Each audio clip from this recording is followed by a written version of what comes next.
ஜாதகம் பார்க்குறதும் கூட காலையிலேருந்து ஈவினிங்குள்ளே அந்தி சாயறதுக்குள்ளே ஜாதகத்தை பார்க்கணும். அப்படி நைட்டு கொண்டு வந்து கொடுத்து உடனே எனக்கு காப்பாற்றுங்க அப்படின்னு சொன்னாங்கன்னா, ஊதியூர் கோவில் இருக்குது. பிரிஞ்சிருந்தாங்க கணவன் மனைவி. பேசக்கூட இல்லையாமா. அந்த கோவிலுக்கு ஒரு பௌர்ணமி போது கூட்டிட்டு போயிருந்தேன். வரும்போது இதுவரைக்கும் இந்த பரிகாரம் பண்ணி கிட்டத்தட்ட எத்தனை நபர்கள் காப்பாற்றப்பட்டிருப்பாங்க? ஒரு பிரேக்கப் ஆனவங்க, இந்த பிரிஞ்சு போன கணவன் மனைவி, அவங்கெல்லாம் அதை வந்து அவங்களோட பேர் 2 பேர் பேரையும் எழுதி வச்சுட்டு நீங்கள் வந்து பார்த்துட்டே இருந்தீங்கன்னா அந்த உருகி உருகி காதலிப்பாங்க. எழுதி வச்ச உடனே அவங்க என்ன கோரிக்கை வைக்கிறாங்களோ, வீடு கட்டணும்னு அவங்க வீடு கட்டிட்டாங்க, வேலை வேணும்னு நினச்சாங்க, வேலை கிடச்சிருச்சு. அந்த 21 மூலிகையும் ஆயில், அதாவது அதுக்கு ஏற்றுறதுக்குரிய தனியாக ஒரு ஆயில் இருக்குது. ஸோ அந்த ஆயிலை போட்டுட்டு, அதாவது சஞ்சீவி மூலிகைங்கிறது ரொம்ப கிடைக்காத ஒன்று தான். அந்த மூலிகை என்ன பண்ணணும்னா தண்ணியில் போடும்போது அது வந்து 8 திக்கும் சுத்தம். காலத்தினால வர தோஷம், சந்திர தோஷம், அப்புறம் கடனால் தோஷம், பித்ரு தோஷம், அடுத்து வந்து திருமண தடை, குழந்தை பேர் இல்லாமல் இத்தனை தோஷங்கள் இருக்குது. ஸோ இத்தனை தோஷங்களையும் சேர்த்து ஒரே ஒரு கோவில் ஒன்று இருக்குது. இதுக்கு நம்ம என்ன செஞ்சுருக்கோன்னு பார்த்தா நம்ம கண்ணீர் மட்டும்தான் செஞ்சுட்டு பேசாமல் விட்டுருவோம் புதைச்சிட்டு. ஆனால் அதை புதைச்ச பிறகு அதுக்குன்னு ஒரு லோகம் இருக்குது. நம்மளோட பித்ரு காரியம் எப்படி பண்ணுறோமோ அதே மாதிரி அனிமல்ஸ்க்கும் அந்த பித்ரு காரியம்னு ஒன்று இருக்குது. செல்ல பிராணிகளுக்கு கூட தர்ப்பணம் தரணும். ஆமாம், தர்ப்பணம் கண்டிப்பாக கொடுக்கணும். வணக்கம் நேயர்களே, இன்னைக்கு நம்ம கூட ஹீலர் மற்றும் ஆஸ்ட்ராலஜர் ஹேமா இருக்காங்க. அவங்க கிட்ட பேசலாம். வணக்கம். வணக்கங்க மேம். இப்போ நிறைய இடங்கள்ல வந்துட்டு விபத்துனால கோமா ஸ்டேஜ் போறவங்க, ஐசியூல ரொம்ப சிவியரா உயிருக்கே போராடிட்டு இருக்கிறவங்க, இவங்க எல்லாரையுமே காப்பாற்ற பரிகாரம் இருக்கு அப்படின்னு சொல்லியிருக்கீங்க. அது எந்த மாதிரியான பரிகாரம்? இது வரைக்கும் எத்தனை பேர் அதில் குணமாயிருக்காங்க? இப்போ ரீசெண்டாக ஒருத்தங்க வந்து ஹாஸ்பிட்டலில் வந்து ஆக்சிடெண்ட் ஆகி அட்மிட் ஆகியிருந்தாங்க. அவங்க ஐசியூவில் இருக்காங்க அப்படின்னு சொன்னாங்க. ஒரு நண்பர், அதாவது எங்களுக்கு தெரிஞ்ச ஒரு ஃப்ரெண்டாக அவங்க ஃபோன் பண்ணி இதுக்கு என்னம்மா பண்ணுறது அப்படின்னு கேட்டிருந்தாங்க. நாங்கள் உடனே ஜாதகத்தை அனுப்புங்க அப்படின்னு. ஜாதகத்தில் வந்து அதாவது சனி ராகு அந்த மாதிரி அதில் வந்து சில 6வது ராசி 8வது ராசியில் ப்ராப்ளம்ஸ் இருக்கும். அந்த மாதிரி இருக்கச்ச அவங்களுக்கு சில பரிகாரங்கள் சொன்னோம். அதே மாதிரி சொன்ன உடனே அவங்க போய் செஞ்சாங்க. செஞ்ச அடுத்த செகண்டு ஒரு 2 நாளில் அவங்க வந்து கோமா ஸ்டேஜில் இருந்தாங்க. ஆக்சுவலாக நினைவே இல்லாமல் இருந்தவங்க. அவங்க வந்து சரியாயிட்டாங்க, கண் விழிச்சிட்டாங்க அப்படின்ட்டு நாங்கள் சொன்ன பரிகாரம் செஞ்ச அடுத்த நாளே கண் விழிச்சிட்டேன் அப்படின்னு சொன்னாங்க. இதை எதுக்கு நான் வீடியோவாக சொல்ல வரேன் அப்படின்னு சொன்னால், நிறைய பேர் வந்து கோமா ஸ்டேஜில் ஐசியூவில் அட்மிட் பண்ணி உயிர் போகிற தருவாயில் இருக்கும்போது ரொம்ப கஷ்டப்பட்டுட்ருக்காங்க. அவங்களுக்கு வந்து கடைசியாக ஒரு சில சான்சஸ் இருக்குது. அதாவது ஜாதக கட்டத்தில் ஜாதகத்தை அனுப்பிட்டாங்கன்னா அதுலேருந்து பார்த்து அவங்களுக்கு சில பரிகாரம் சொன்னால் அது வந்து சிவன் மூலியமா அது வந்து நடக்குது. அந்த பரிகாரங்கள் செஞ்ச உடனே அவங்க வந்து சரியாயிடுறாங்க. ஸோ இது எல்லாருக்கும் வந்து அதாவது அதிர்ஷ்டம் உள்ளவங்க இல்லை உயிர் பிழைக்க சான்சஸ் இருக்கும் அப்படிங்கிற பட்சத்தில் அவங்களுக்கு இந்த வீடியோ வேணால் பார்த்துட்டு அவங்களுக்கு அது யூஸ்ஃபுல்லாக இருக்கும் அப்படிங்கிறனால இதை சொல்லலான்னு எடுத்துகிட்டு வந்திருக்கேன். இப்போ நீங்கள் சொல்லியிருந்தீங்க விபத்தில் இருக்காங்கங்கும் போது ஜாதகம் அனுப்புனீங்க அப்படின்னா அதை பார்த்துட்டு நாங்கள் பரிகாரம் சொல்லுவோம் அப்படின்னு. அந்த மாதிரி எல்லாருக்குமே அந்த மாற்றம்ங்கிறது கொண்டு வர முடியுமா? உயிர் போகக்கூடிய அந்த தருணத்தில் உயிர் பிழைக்க வைக்கிறதுங்கிறது ஜாதகம் ரீதியான வாய்ப்பு இருக்கா? ஜாதக ரீதியாக வாய்ப்புகள் இருக்குது, ரொம்ப அதிகமாக இருக்குது. அதுவும் இந்த கண்ணதாசன் சொன்ன மாதிரி விதியை மதியால் வெல்லலாம் அப்படிங்கிறாங்க. அந்த மதியால் வெல்றதுக்கும் அப்படின்னு ஒரு விதி இருந்தால் மட்டும்தான் இந்த வீடியோ கூட பார்த்து அவங்களுக்கு அது பிழைக்கணும் அப்படின்ற ஒரு வாய்ப்பு இருந்துச்சுன்னா இந்த வீடியோ பார்த்து கூட சிலது அதாவது ஏஞ்சல்ஸோ இல்லை தேவர்களோ முனிவர்களோ யாரும் நேரடியாக வரமாட்டாங்க, கடவுள் நேரடியாக வரமாட்டாங்க. யார் மூலியமாவது எப்படியாவது யாருக்காவது ஒரு வாய்ப்பு அப்படி கிடைக்கும் போது எது மூலியமாவது டிரான்ஸ்ஃபார்ம் பண்ணும். அப்படி பண்ணும்போது இதுவும் ஒரு வீடியோவாக கூட எடுத்துக்கலாம். அந்த குடும்பத்தில் இருக்கக்கூடிய யாராவது ஒரு நபர் அந்த பரிகாரத்தை செஞ்சால் போதுமா? இல்லை அம்மாவோ இல்லை மனைவியோ, கல்யாணம் ஆனவங்க அப்படின்னா மனைவி தான் பண்ணணும், மகன்கள் தான் பண்ணணும், அப்படி குறிப்பிட்ட சில உறவுகள் மட்டும்தான் பண்ணணும்னு ஏதாவது இருக்கு? அப்படியெல்லாம் இல்லை. இப்போ ரீசெண்டாக வந்தவங்க வந்து அடுத்த வீட்டுக்காரங்க, அதாவது அவங்க கூட ரொம்ப பழகினவங்க, அடுத்த வீட்டுக்காரங்க. அவங்க என்கிட்ட ஏற்கனவே ஜோசியம் மற்ற விஷயங்கள்லாம் பார்த்துட்ருப்பாங்க. ஒவ்வொன்றும் கேட்டு தான் செய்வாங்க. அவங்க எனக்கு ஃபோன் பண்ணி இது மாதிரி பக்கத்து வீட்டுக்காரங்க இது மாதிரி இருக்காங்க, இந்த டைமில் எதுவும் பண்ண முடியல, நீங்கள் சொல்லுங்கள் அப்படின்னாங்க. நான் சொன்ன பரிகாரத்தை அடுத்த நிமிஷம் அவங்க நைட்டு 10 மணி அது மாதிரி கால் பண்ணாங்க. அடுத்த நாள் 6 மணிக்கெல்லாம் அந்த பரிகாரம் செஞ்சாங்க.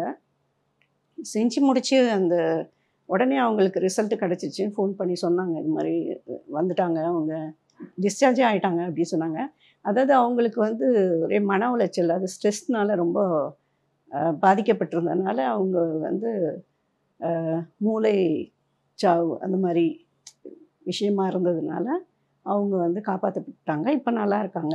அது மாதிரி இருக்கிறவங்க, ஐசியூவில் இருக்கவங்க, கஷ்டப்படுறவங்க, அவங்க வந்து எங்களை தொடர்பு கொண்டு இந்த நம்பரில் காண்டாக்ட் பண்ணால் நிச்சயமாக அவங்களுக்கு ஒரு விடிவு கிடைக்கும். ரொம்ப வந்துட்டு அந்த வியாதி முத்திடுச்சு அப்படிங்கிறப்பவோ, கிரிட்டிக்கலான ஸ்டேஜ்ல ரொம்ப இருக்காங்கங்கும் போது எதுவும் பண்ண முடியாது அப்படிங்கிற ஒரு விஷயம் சொல்லுவாங்க இல்லையா?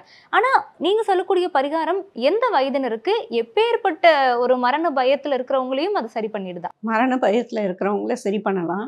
மேபி வந்து ஏஜ்னால ஒரு 80 வயசு 84 வயசு அப்படின்னும் போது நம்ம திருப்பி போய் காப்பாற்றப்பட்டாலும் அது அவங்களுக்கு ஒரு உடல் ரீதியாக அவங்க பாதிக்கப்பட்டிருப்பாங்க. அதனால் அவங்கள போய் நம்ம காப்பாற்றுறது அப்படிங்கிறது சொல்கிறேன்னு தப்பாக நினச்சிக்க கூடாது. அது அவங்களுக்கு நம்ம செய்கிற பாவம்னு கூட சொல்லலாம். ஸோ அதனால் மேபி சின்ன வயசு ஒரு நம்ம பிறந்த நாள்லேருந்து ஒரு 60 வயசு வரலும் நம்மளால் முடிஞ்ச ஐசியூலேருந்து 60 65 இந்த மாதிரி இருந்தால் கூட காப்பாற்றப்படலாம். இதுவரைக்கும் இந்த பரிகாரம் பண்ணி கிட்டத்தட்ட எத்தனை நபர்கள் காப்பாற்றப்பட்டிருப்பாங்க மரண படுக்கைக்கு போனவங்க? ஒரு 83 பேர் காப்பாற்றப்பட்டிருக்காங்க. அது வந்து நாங்கள் வந்து இந்த பரிகாரம்னு சொல்லி செய்யும்போது அவங்க போய் அதை பண்ணிட்டு வந்த உடனே அவங்களுக்கு ரிசல்ட் கிடைச்ச உடனே தான் சரி இது அவங்களுக்கு யூஸ் ஆகுது, சரி மற்றவங்களுக்கு செஞ்சால் என்னன்ட்டு நிறைய பேருக்கு பண்ணி கொடுத்துருக்கோம். அவங்கெல்லாம் காப்பாற்றப்பட்டிருக்காங்க. இந்த பரிகாரம் பண்ணும்போது வந்து இப்போ இந்த நேரத்துல பண்ணணும், பிரம்ம முகூர்த்தத்துல பண்ணணும், நல்ல நேரம் பார்த்து பண்ணணும், அந்த மாதிரி ஏதாவது கட்டுப்பாடுகளோ ஏதாவது இருக்குங்களா? ஆமாம், இந்த கோவில் திறக்கிறது 5 மணிக்கு திறந்தாங்கன்னா நைட்டு 7 மணிக்கு மூடிடுவாங்கன்னா அந்த 7 மணிக்குள்ளே போய் நம்ம அந்த பரிகாரத்தை தான் பண்ண முடியும். ஆனால் ஜாதகம் பார்க்குறதும் கூட காலையிலேருந்து ஈவினிங்குள்ளே அந்தி சாயறதுக்குள்ளே ஜாதகத்தை பார்க்கணும். அப்படி நைட்டு கொண்டு வந்து கொடுத்து உடனே எனக்கு காப்பாற்றுங்க அப்படின்னு சொன்னாங்கன்னா அவங்க அந்த ஜாதகத்தை கூட நான் காலையில் தான் பார்க்க முடியும். காலையில் பார்த்துட்டு தான் அப்புறம் தான் அவங்களுக்கு சொல்ல முடியும். உடனே அதுவரையிலும் அவங்க கண்டிப்பாக எங்ககிட்ட அந்த ஜாதகம் வந்துடுச்சு அப்படின்னா அவங்க உயிர் பழிச்சிட்டாங்க அப்படிங்கிற மாதிரி தான் எங்களோட நடைமுறையில் பார்த்துட்ருக்கோம் நாங்கள். இப்போ நீங்கள் அது பரிகாரம் பண்ணி முடிச்சதுக்கப்புறமே ஏதாவது பொருளோ இல்லை ஏதாவது விபூதி ஏதாவது சம்திங் கையில் கொடுத்து அதை அவங்க கையிலே வச்சுருக்கணும், இல்லை அந்த பேஷண்ட்டோட நெத்தியில் வச்சு விடணும், அவங்க கூட இருக்கணும், அப்படி ஏதாவது இருக்கு? நாங்கள் அனுப்புவோம். நாங்கள் கொரியர் மூலயமா அவங்களுக்கு நாங்களும் இங்கே பூஜை பண்ணி அதையும் கொரியர் மூலயமா அனுப்புவோம். இந்த இன்பிட்வீன் நாங்கள் அவங்களுக்கு சில பரிகாரம் சொல்லிவிடுவோம். அதை அவங்க செஞ்சுட்டு வந்தோடனே அவங்களுக்கு சரியாயிடும். இப்போ நீங்கள் அனுப்புறதுங்கிறது வந்து எந்த நேரத்துக்குள்ளே எவ்வளோ டைமுக்குள்ளே வந்து அவங்கள ரீச் ஆகும்? ஏன்னா நிறைய இடங்கள்ல இருந்து உங்களை காண்டாக்ட் பண்ணுவாங்க இல்லையா? நாங்கள் ஃபோன்லேயே சொல்லிவிடுவோம். நாங்கள் ஒன்ஸ் ஜாதகம் அவங்க பார்த்துட்டாங்கன்னா அவங்களுக்கு ஃபோன்லேயே நாங்கள் வந்து என்ன பண்ணணும், எப்படி பரிகாரம் பண்ணணுங்கிறத நாங்கள் ஜாதகத்துலேயே ஃபோன்லேயே நாங்கள் எல்லாமே சொல்லி கொடுத்துருவோம் அவங்களுக்கு. அவங்க அதை பண்ணிவிடுவாங்க. சிலர் வந்து நேரில் பார்க்கணும், நாங்கள் நேர்லேயும் வந்து பார்க்கணுன்னுலாம் சொல்லுவாங்க இல்லையா? அப்படி ரொம்ப ஃபோர்ஸ் பண்ணுறவங்களே நீங்கள் நேரில் பார்க்குறீங்களா? நேராக நாங்கள் வர சொல்கிறது இல்லை. ஏன்னா அவங்க வந்து ட்ராவல் பண்ணி வரணும், அப்புறம் ரொம்ப தூரத்துலேருந்து வருவாங்க, அது எதுக்கு அந்த சிரமம் கொடுப்பானேன்னு சொல்லிட்டு ஃபோன்லேயே நாங்கள் தொடர்பு கொண்டீங்கன்னா அது மூலியமாகவே நாங்கள் வந்து தீர்வு சொல்லிவிடுவோம். அவங்களுக்கு நேராக வரணுங்கிற அவசியம் இல்லை. தொடர்ந்து அடுத்தடுத்து பார்க்கும்பொழுது நம்மளுடைய வாழ்க்கையில் நிறைய பிரச்சனைகள் வந்துட்டு ஒருத்தருமே சந்திச்சுக்கிட்டு தான் இருக்கோம் இல்லைங்களா? இப்போ பெரும்பாலும் அதிகமாக இருக்கக்கூடியது அப்படின்னா காதலர்களுக்கிடையே இருக்கக்கூடிய ஒரு பிரச்சனை. நல்லா போயிட்டு இருந்தது எங்களுடைய காதல் வாழ்க்கை, டக்குன்னு வந்து பிரேக்கப் ஆயிடுச்சு, கணவன் மனைவிக்குள்ளே வந்து பிரிவு ஏற்பட்டுடுச்சு, டிவோர்ஸ் வரைக்கும் போயிட்டோம், லவ் பண்ணிட்டு இருந்தவங்க விட்டுட்டு போயிட்டாங்க, என்கிட்ட பேச மாட்டாங்க, அவங்களே நம்பி இருந்தேன், இந்த மாதிரி நிறைய சொல்லப்படுது இல்லைங்களா? இதெல்லாம் வந்து தீர்வா நீங்கள் ஏதாவது பரிகாரங்கள் சொல்கிறீங்களா இதுக்கு? கட்டாயம் நாங்கள் சொல்கிறோம். எனக்கே ஆச்சரியமாக இருந்தது. எங்களோட சித்தர் தாத்தா இல்லையா, ஸோ அவங்களோட குறிப்பிலேருந்து எடுக்கும்போது சில எந்திர வழிமுறையில் அவர் சில நம்பர்ஸ் எல்லாம் எழுதி வச்சுருக்காங்க. பிரேக்கப் ஆனவங்க, இந்த பிரிஞ்சு போன கணவன் மனைவி அவங்கெல்லாம் அதை வந்து அவங்களோட பேர் 2 பேர் பேரையும் எழுதி வச்சுட்டு நீங்கள் வந்து பார்த்துட்டே இருந்தீங்கன்னா எப்படி சொல்கிறது, உருகி உருகி காதலிப்பாங்கன்னு சொல்லுவாங்க இல்லையா? ஸோ அந்த அளவுக்கு அவ்வளோ பாசம் பவர்ஃபுல்லாக இருக்கும் அந்த எந்திரம். ஸோ இந்த பிரேக்கப் ஆனவங்க, ரொம்ப நாள் வந்து காதல் தோல்வியில் அவஸ்தைப்படுறவங்க, ஐயோ என் அந்த பொண்ணு விட்டு போயிடுச்சு அவங்க சொல்லுவாங்க, இல்லை பையன் விட்டுட்டு போயிட்டான் அப்படின்னு ஒரு சில பொண்ணுங்க அழுவாங்க. ஸோ அவங்களுக்கெல்லாம் சில எந்திரம் இதை கொடுத்துருக்கேன். அடுத்த நிமிஷமே அவங்க வந்து ஒன்று சேர்ந்துருக்காங்க. ஜாதகம் வந்துட்டு ஒன்றும் சேரல, ஜாதகத்துல வந்து கட்டங்கள் சரியா இல்லை, இவங்க 2 பேரும் சேர்ந்து இருக்கிறது வந்து அவ்வளோ கரெக்டா இல்லை அப்படிலாம் சொல்லப்படுது. அப்படி இருக்கக்கூடிய ஜாதகக்காரர்களுக்குமே கணவன் மனைவி ஒண்ணா இருக்கணும்னா இந்த எந்திரம் வேலை செய்யும். இந்த எந்திரமும் வேலை செய்யும். சில பரிகாரங்கள் ஜாதகத்தை பார்த்துட்டு அதுக்கு சில பரிகாரங்கள் சொல்லுவோம். அதில் நிறைய பேர் சேர்ந்துருக்காங்க. நான் என்னால் நிறைய பேர் சொல்ல முடியும். அந்த அளவுக்கு ஜாயிண்ட் ஆகியிருக்காங்க. கணவன் மனைவி, அதே மாதிரி காதலர் ஒற்றுமைன்னு கூட சொல்லலாம். அந்த மாதிரி இந்த சமயத்துல தான் இந்த எந்திரம் வாங்கணும், இதுக்கு வந்து இந்த மாதிரியான பூஜைகள்லாம் பண்ணணும், இந்த எந்திரம் கையில் வந்ததுன்னா நீங்கள் இந்த அளவு சுத்தபத்தமாக இருக்கணும், அப்படி ஏதாவது இருக்குங்களா? அப்படியெல்லாம் கிடையாது. அந்த எந்திரம் வந்து நாங்கள் சொல்லிடுவோம். அவங்க வந்து பேக்கெட்டில் வச்சு போனாலே போதும். இதெல்லாம் வந்து சீக்ரெட்டான விஷயம் இல்லையா? காதலரெல்லாம் பிரேக்கப் ஆக்குறது வீட்டில் சொல்லியிருக்க மாட்டாங்க. அவங்க மனசுக்குள்ளேயே நினச்சி மன வருத்தப்பட்டிருப்பாங்க. ஸோ அவங்கெல்லாம் வந்து எல்லார் எதுலேயும் வச்சுலாம் பண்ண முடியாது. அந்த எந்திரம் வந்து பூஜையோ எதுவும் பண்ண முடியாது. ஜஸ்ட்டு பேக்கெட்டில் வச்சுட்டு அவங்க பேரை மட்டும் இவங்க பேரும் அவங்க பேர் 2 பேர் பேர் எழுதினாலே போதும். அதுவே போதும். அதில் அந்த சில எந்திரங்களுக்கு சில நம்பர் இருக்குது. அந்த நம்பர்ஸை கொண்டு பண்ணி கொடுத்துருவோம்.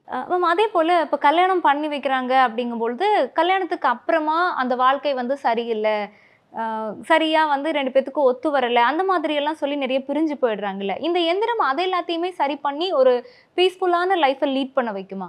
கட்டாயம் அது பீஸ்ஃபுல்லான லைஃப்பை லீட் பண்ண வைக்கும். நமக்கு என்ன விருப்பமோ நமக்கு பிடிச்சவங்க அந்த எந்திரமில் ஒன்று சேருவாங்க. அதுக்காக கள்ளக்காதல் இது அது எல்லாம் சொன்னீங்கன்னா அதுக்கு நான் பொறுப்பாக முடியாது.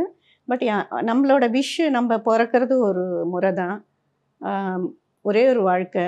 ஸோ அது நம்ம பிடிச்ச மாதிரி வாழ்ந்துட்டு போயிடலாம் இல்லையா? யாருக்காக நம்மளோட வாழ்க்கையை விட்டு கொடுக்கணும்ல? இவங்க சொல்கிறாங்க அவங்க சொல்கிறாங்கன்னு அம்மா அப்பா லாஸ்ட் வரலும் கூட வரப்போகிறது கிடையாது. நம்ம டிசைட் பண்ணணும். அந்த பொண்ணுக்கு என்ன வேணுன்றது அம்மாவும் அப்பாவும் டிசைட் பண்ணுவாங்க.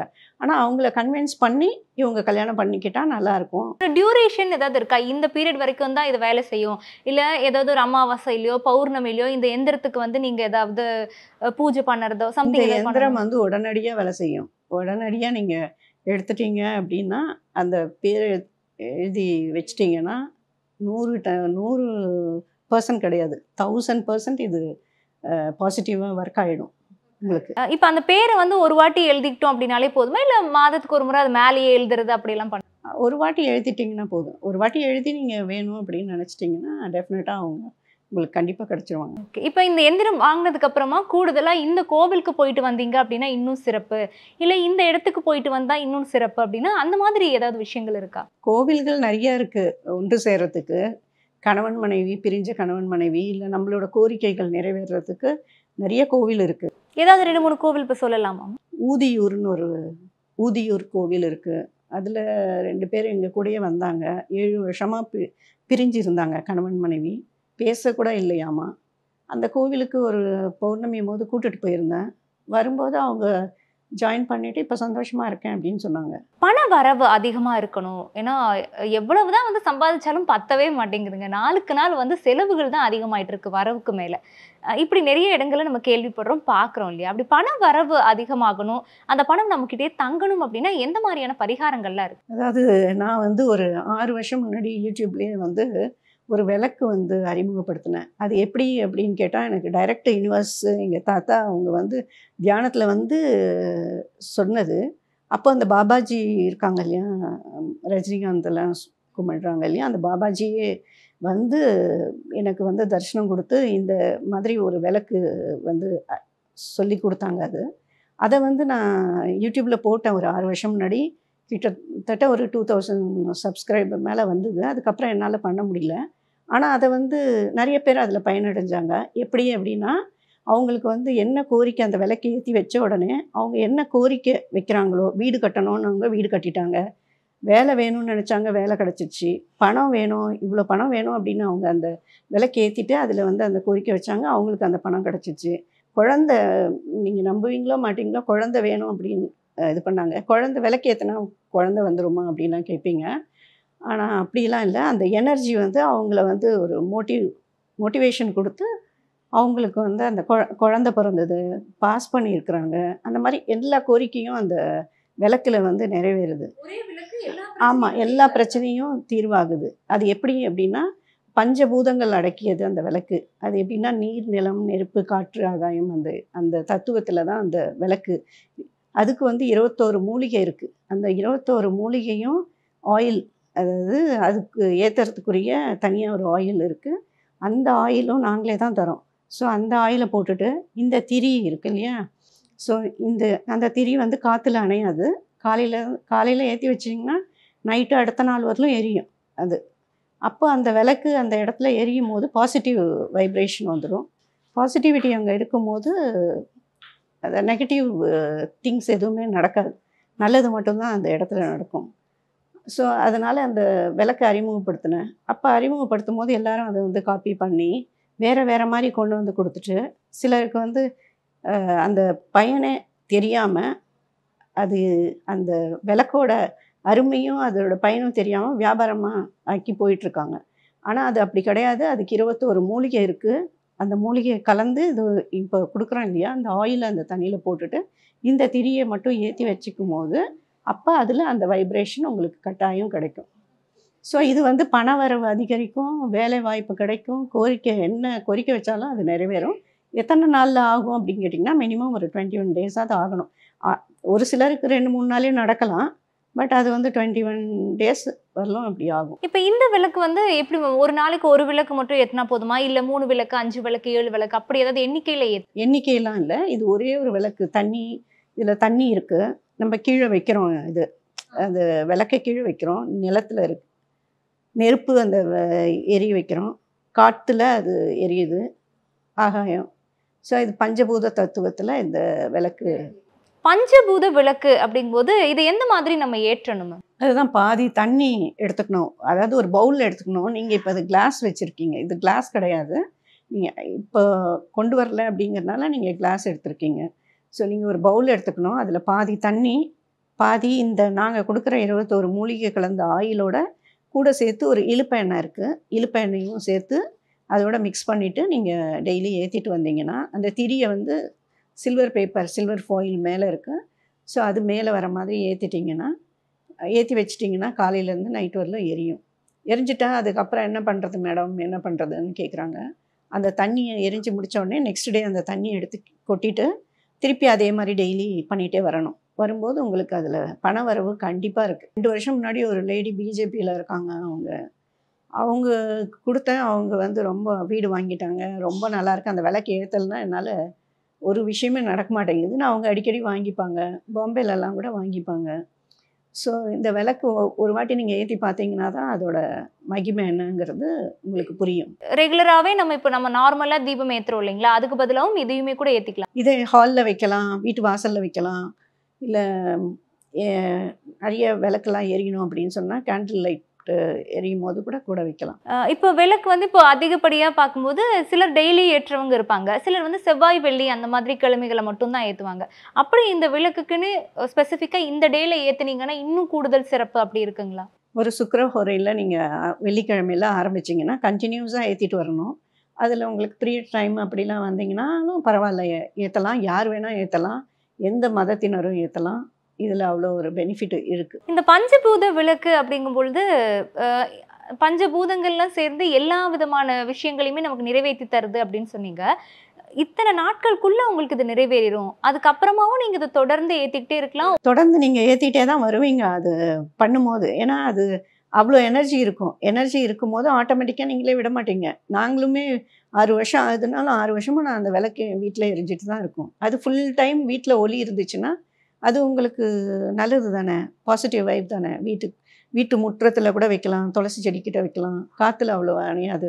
இப்போ நிறைய மூலிகைகள், ஏன்னா உங்களுடைய முன்னோர்கள் எல்லாமே சித்தர்கள், அதுலேயும் குறிப்பாக உங்களுடைய தாத்தா சித்தருங்கிறதுனால நிறைய மூலிகைகள் பற்றியெல்லாம் நீங்கள் ஒரு வாட்டியும் பேசுவீங்க.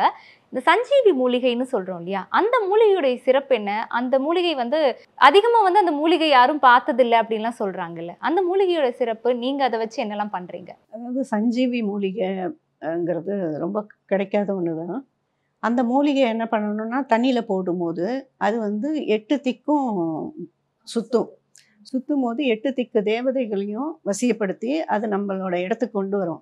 அப்போ அந்த மூலிகையை வந்து நீங்கள் தண்ணியில் போட்டுட்டு அதை வந்து கொஞ்ச நேரம் சுத்த விட்டுட்டு திருப்பி அந்த மூலிகையை எடுத்து கையில் வச்சிட்டிங்கன்னா, அதை வச்சுட்டு நீங்கள் வந்து வெத்தலை ஒன்று எடுத்துட்டு பிள்ளையார் ஒன்று பிடிச்சிட்டு அதில் அந்த மூலிகையும் வச்சுட்டு விளக்கு ஒரு நெய் தீபம் ஏற்றிட்டு வந்தீங்கன்னா, உங்களுக்கு பணப்பிரச்சனை, அதாவது மன சோர்வு இருக்குது, பணம் வேணும், இல்லை உடல் சோர்வு, அதுக்கெல்லாம் வந்து இந்த மூலிகை வந்து உங்களுக்கு ரொம்ப யூஸ்ஃபுல்லாக இருக்கும். இப்போ இந்த சஞ்சீவி மூலிகைங்கும்போது ஹனுமன் அவர் போய் பார்க்கும்போது அவருக்கே எதுன்னு தெரியலை, அதனாலேயே மலையவே எடுத்துகிட்டு வந்தாருங்கிறது கதைகள் எல்லாம் படிச்சிருக்கோம். அதே போல் கதைகளில் தான் இப்படி ஒரு மூலிகை இருக்குது அப்படிங்கிறதுமே படித்து தெரிஞ்சிருக்கோன்னு வைங்களேன். நேரில் அப்படிங்கும்போது அந்த மூலிகை எப்படி இருக்கும்? இது எப்படி அப்படின்னா, இது மெல்லிசாக தான் இருக்கும். இது வந்து செம்போத்து பறவைன்னு ஒன்று இருக்குது, ரெட் கலரில் இருக்கும், நீங்கள் பார்த்துருப்பீங்க. அது வந்து கூடு கட்டும். அது கூடு கட்டும்போது அந்த சஞ்சீவி மூலிகையை தான் கொண்டு வந்து வச்சுட்டு, அது வந்து நீங்கள் கேரளாலாம் போனீங்கன்னா பார்க்கலாம். அந்த இடத்துல கூடு கட்டிகிட்டு இருக்கும்போது அது வந்து போயிடும். கூடு கட்டி எடுத்து முடிச்சுட்டு போயிட்ட உடனே அதை நீங்கள் நெருப்பில் போட்டு எரிச்சிட்டிங்கன்னா இது மட்டும் தனியாக நிற்கும். அந்த மூலிகை மட்டும் இருக்கும் தனியாக. அதை நீங்கள் எடுக்கிறது கொஞ்சம் கஷ்டம்தான். அந்த மாதிரி எடுத்து அரிதாக கிடைக்கக்கூடியது. அது வந்துச்சுன்னா அவ்வளோ விசேஷம். ஆனால் இப்போ ஒரு ப்ரொஃபஸர் ஒருத்தவங்க வாங்கினாங்க, அவங்களுக்கு கூட பணம்லாம் வந்துச்சு அப்படி சொன்னாங்க. அது இருந்துன்னா கொடுங்க, அந்த மூலிகை இருந்தால் கொடுங்க, அனுப்புங்கன்னு சொல்லிட்டு இருக்காங்க. ஸோ அந்த மாதிரி இது கொஞ்சம் தான் இருக்குது, ரொம்பலாம் ஜாஸ்தியெல்லாம் இல்லை. ஸோ யாருக்கு அது லக்கியாக இருக்கோ, ஏன்னா எங்களுக்கு வேணும்னு எடுத்துகிட்டு வந்தோம். ஸோ அது இருக்கிறவங்களுக்கு கொடுப்போம். அதுதான். எத்தனை நாட்களுக்கு இது பண்ணணும்? இது அப்படியே இருந்துகிட்டே இருக்கலாம். அது எவ்வளோ நாள் இருக்கோ அது டெய்லி இந்த விளக்கு எப்படி ஏற்றுறீங்களோ அது மாதிரி தான் இதுவும் நீங்கள் இருக்கலாம். ஆனால் விளக்கு கூட ஓகே உங்ககிட்ட கிடைச்சிடும். சஞ்சீவி மூலிகை தொடர்ந்து கிடைக்குமாங்கிறது டவுட்டாக? தொடர்ந்து கிடைக்குமாங்கிறது டவுட்டு தான். எங்ககிட்ட இப்போதைக்கு கொஞ்சம் இருக்குது. ஸோ அது யாருக்கு வேணுமோ அவங்க வாங்கிக்கலாம். நிறைய பரிகாரங்கள் வந்து நீங்க சொல்றீங்க மேம். ஆனா இப்ப நிறைய இடங்கள்ல வந்து தோஷம் இருக்கு, ஜாதகத்துல தோஷம் இருக்கு, கல்யாணம்னா தோஷம் இருக்கு, புத்திர தோஷம் இருக்கு, இப்படி நிறைய தோஷங்கள் சொல்லப்படுது இல்லையா? இந்த மாதிரி தோஷங்கள் தீரவும் பரிகாரங்கள் இருக்கா? இந்த மனுஷனோட வாழ்வில் வந்து 5 விதமான தோஷங்கள் நம்மளை பாதிக்கப்படும். அது என்னென்ன தோஷம் அப்படின்னு கேட்டால், காலத்தினால வர தோஷம், சந்திர தோஷம், அப்புறம் கடனால் தோஷம், பித்ரு தோஷம், அடுத்து வந்து திருமண தடை, குழந்தை பேர் இல்லாமல், இத்தனை தோஷங்கள் இருக்குது. ஸோ இத்தனை தோஷங்களையும் சேர்த்து ஒரே ஒரு கோவில் ஒன்று இருக்குது. ஸோ அந்த கோவிலில் நாங்கள் வந்து பரிகாரம் செஞ்சு கொடுத்தோன்னா, அது வந்து தமிழ்நாட்டில் தான் இருக்குது. அந்த கோவிலில் போயிட்டு நீங்கள் பரிகாரம் செஞ்சுட்டு வந்தீங்கன்னா இத்தனை தோஷங்களும் விளக்கப்படும். அது ஒவ்வொரு இடத்துலையும் அதுக்கு சில பரிகாரங்கள் இருக்குது. இதே மாதிரி தான் ஜாதகம் பார்த்துட்டு அதுக்கப்புறம் அந்த தோஷம் நிவர்த்திக்கு நாங்கள் அதுக்கு சில பரிகாரம் பூஜைலாம் பண்ணி கொடுத்தோன்னா அந்த தோஷங்கள் நிவர்த்தி ஆகும். இப்போ இந்த தோஷங்கள் அப்படிங்கும் பொழுது குழந்தை தோஷம் அப்படின்னு சொல்லி சொன்னீங்க இல்லையா? சிலருக்கு குழந்தை இல்லைங்கிறது ஒரு தோஷமா இருக்கு. சிலர் குழந்தை வந்து தங்கல உண்டாகுது ஆனால் தங்கலன்னு சொல்கிறாங்க. இன்னும் பலர் வந்து குழந்தை வளருது, அதுக்கப்புறமா எங்கள் கூட இல்லை, அது வந்து மரணிச்சு போயிடுது, இப்படிலாம் சொல்கிறாங்க. பிறக்கும் போதே குழந்தைகள் வந்து ஏதாவது ஒரு குறைபாடோட பிறக்கிறது, இது எல்லாமே இந்த தோஷத்துக்குள்ளே சேர்ந்துருமா? இதுவுமே நிவர்த்தி ஆகுமா உங்கள் பரிகாரத்தில்? தோஷங்கள் நிவர்த்தி ஆகும். ஆனால் இது நீங்கள் கேட்குற கேள்வி அத்தனையும் வந்து கர்மா சம்மந்தப்பட்டது. ஸோ அது வந்து கர்மா கிளென்சிங் பண்ணி அதுக்கு நிறைய ப்ராசஸ் இருக்குது. ஸோ அதுக்கப்புறம் தான் அது அந்த மாதிரி தோஷங்கள்லாம் நிவர்த்தி ஆகும். இப்போ சாதாரணமாக திருமணமே நடக்கலைங்க, ரொம்ப நாளாக தடையாக இருக்குது அப்படின்னா அது தோஷமாக இருக்கும். ஸோ அந்த தோஷத்தை நாங்கள் நிவர்த்தி பண்ணி கொடுப்போம். எதுவுமே ஜாதகம் பார்த்து தான் நம்ம அதுக்கு பரிகாரம் சொல்ல முடியும். அது மாதிரி சொல்லுவோம். நம்ம வீட்டில் வளர்த்தக்கூடிய செல்ல பிராணிகள் அதை வெளியில் காட்டும்னு சொல்லுவாங்க. இப்போ மீன் வளர்த்துறோம் அப்படின்னா அது வந்துட்டு இறந்து போயிடுறது, இல்லை நம்ம வீட்டை வளர்த்தக்கூடிய மற்ற செல்ல பிராணிகள் ஏதாவது ஒரு சிம்டம்ஸ் காட்டும்னு சொல்லுவாங்கல்ல, அது உண்மைதானே? கண்டிப்பாக நமக்கு வர ஆபத்தை வந்து நம்ம வீட்டில் இருக்கிற அனிமல்ஸ், அதாவது நாயோ பூனையோ இல்லை ஃபிஷ்ஷோ இல்லை கிளியோ இல்லை அதாவது பறவைகள், சில உயிரினங்கள் இருக்குது இல்லையா, நம்ம வளர்ப்போம். ஸோ அது அந்த வளர்க்குறது கூட நம்மளோட கர்மாவில் சம்மந்தப்பட்டிருக்கும். அது இந்த நாய் இந்த இடத்துல வளரணும், இந்த பூனை இந்த இடத்துல வளரணும் அப்படிங்கிறது அதோட கர்மா சுமந்துட்டு வரும். ஸோ அதை நம்ம அடிக்கிறோம், திட்டுறோம், போகிறோம், வரோம். ஆனால் ஆக்சுவலாக அது நம்மளோட கர்மாவோட நம்மளோட சம்மந்தப்பட்டிருக்கு. ஸோ அந்த மாதிரி இருக்கும்போது ரீசெண்ட் டைமில் வந்து ஒரு நாய் ஒன்று இறந்துடுச்சு. அவங்க வந்து ரொம்ப அழுகிறாங்க. என்ன ரொம்ப ஆசையாக வளர்த்தது, ஒரு 4-5 வருஷம் வளர்த்துருக்காங்க. அது என்ன பண்ணுதுன்னா அவங்களோட வீட்டை சுற்றி இறந்துடுது. அதாவது இறந்துருச்சு, அவங்களால அதை ஜீர்ணிக்க முடியல. அது வந்து வீட்டை சுற்றி வந்துட்டுருக்குது. அந்த மாதிரி பூனை அது கூட சொல்லியிருக்காங்க. பூனையுடைய ஆன்மாவா? ஆமாம். அதாவது எப்படி நமக்கு ஆன்மா இருக்கோ அதே மாதிரி அவங்களுக்கும் அந்த ஆன்மா லோகம்னு ஒன்று இருக்குது. அது வந்து ரீசெண்டாக தான் எனக்கும் அது தெரிஞ்சிச்சு. எப்படி அப்படின்னு கேட்டிங்கன்னா, அது வந்து நம்ம வீட்ட சுத்தி சுத்தி வருது இறந்த பிறகு. இறந்த உடனே அது இருந்த இடம், வாழ்ந்தது அந்த இதெல்லாம் வரும்போது நம்மளோட நெனப்புல வரும். அப்படி வரும்போது அதுக்கு நம்ம என்ன செஞ்சிருக்கோம்ன்னு பார்த்தா, நம்ம கண்ணீர் மட்டும் தான் சிந்திட்டு பேசாம விட்டுருவோம், புதைச்சிட்டு. ஆனா, அத புதைச்ச பிறகு அதுக்குன்னு ஒரு லோகம் இருக்கு. நம்பளோட பித்ரு காரியம் எப்படி பண்றோமோ, அதே மாரி அனிமல்ஸ்க்கும் அந்த பித்ரு காரியம்னு ஒண்ணு இருக்கு. அதுதான் நம்ப வளர்க்கக்கூடிய இது. அது எப்படியும் 4, 5 வருஷம் இருக்கும். இல்ல 10 வருஷம் இருக்கும். 12 வருஷம். அப்ப இருக்கும்போது நம்ம புதைச்சுட்டு அதோட விட்டுறோம். அதோட விடக்கூடாது. ஏன்னா, அது சுத்தி வருது. அதோட ஆத்மா வந்து அலைஞ்சு திரிஞ்சுட்டு இருக்கும் இந்த பக்கம். கருட புராணத்துல நமக்கு எப்படி எல்லாமே சொல்லியிருக்காங்களோ, நம்ம ஒரு ஆன்மா எப்படி கடந்து ஒவ்வொரு வழியா போய் ஒரு சொர்க்கத்தையோ, நரகத்தையோ போய் சேருதோ, அதே மாதிரி இந்த அனிமல்ஸ்க்கும் ஒரு லோகம் இருக்கு. அந்த லோகத்துல பார்த்தீங்கன்னா, நீங்க வந்து நம்ம எப்படி பித்ரு காரியம் பண்றோமோ, அதே மாதிரி அதுக்கு அதுக்கு வந்து ஒரு சில கோவில் இருக்கு. அம்மன் கோவில் இருக்கு. இதுக்கு ஒரு அம்மன் கோவில் நம்ம தமிழ்நாட்டுல இருக்கு. அது அந்த கோவில்ல போயிட்டு நம்ம அதுக்கு அபிஷேகத்த கொண்டு குடுத்துட்டு, இந்த பூனையோ இல்ல நாய்க்கோ அபிஷேகத்த குடுத்துட்டு கிளியோ அபிஷேகத்த குடுத்துட்டு, எல்லாம் அந்த அம்பாளே நம்மள பார்க்க வச்சுரும். பார்க்க வச்சு அதுக்கப்புறம் நம்ம எப்படி வந்து தானம் பண்றோமோ, அதாவது நம்ம காய்கறி எல்லாம், பழங்கள்லாம் தானம் பண்றோம் இல்லையா? பித்ரு கடன். அதே மாரி தானம் பண்ண வைக்கும் அது. உண்மையான ஆன்மாவா அது இருந்தா தானம் பண்ணணும். அதுக்கு அடுத்து நம்ம போய் கடல்ல போய் அன்னைக்கு வந்து நமக்கு நல்ல சாப்பாடும் போடும். அந்த அனிமல் நம்ம இத பண்ணிட்டோம்னா, அதோட பிளெஸ்ஸிங் இருக்கும் நமக்கு. அது போய் அந்த ஆத்மலோகத்துல போய் சேர்ந்துரும். அதுக்கும் வழி போகணும். அலைஞ்சிட்டே இருக்கோம் இல்லையா? அதையும் நம்ம சாந்தப்படுத்தணும் இல்லையா? இதெல்லாம் கேட்கறதுக்கு உங்களுக்கெல்லாம் மக்களுக்கு வந்து சிரிப்பாங்க. சிரிப்பாங்க. இது என்னடா புதுசா இப்படியெல்லாம் சொல்ல வந்துட்டாங்க அப்படின்னு. ஆக்சுவலா இது இருக்கு. இது வந்து செல்ல பிராணிகளுக்கு கூட தர்ப்பணம் தரணும். ஆமா. தர்ப்பணம் கண்டிப்பா குடுக்கணும். இது வந்து கர்மால ஆட் ஆகும். கண்டிப்பா ஆட் ஆகும்.